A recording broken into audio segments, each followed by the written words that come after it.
Hi friends, ಬನ್ನಿ ಮದುವೆ ವಡೆ ಮಾಡ್ತಾ ಇದ್ದೀನಿ. ತಿನ್ನೋಣ ಬನ್ನಿ. ನಾನೆಲ್ಲ ಮನದಲ್ಲಿ ನೀನೆಲ್ಲ, ನೀನಿಲ್ಲದೇನೇನು ಎಲ್ಲ.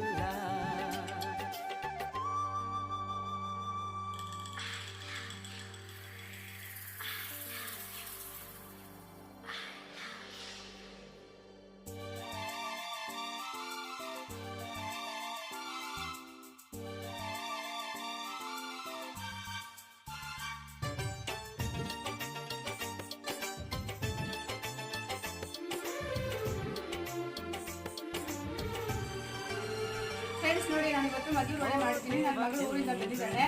ಟೇಸ್ಟ್ ಹೇಗಿದೆ, ಏನು ಜಾಸ್ತಿ ಏನು ಕಡಿಮೆ ಅಂತ ಕರೆಕ್ಟಾಗಿ ಹೇಳ್ತಾರೆ. ಬಿರಿಯಾನಿ ಮಾಡೋದು ಕೂಡ ಅಷ್ಟೇ. ಇವಾಗ ಕೂಡ ನೋಡಿ ಏನು ಕಡಿಮೆ ಏನು ಜಾಸ್ತಿ ಅಂತ ಹೇಳ್ತಾರೆ. ನಿಮ್ಮ ಮನೇಲಿ ಇದ್ದಾರೆ ಅಂತ ಮಕ್ಕಳು ಇದ್ರೆ ಶೇರ್ ಮಾಡಿ, ಕಾಮೆಂಟ್ ಮಾಡಿ. ಏನು ಹಾಕ್ಬೇಕು?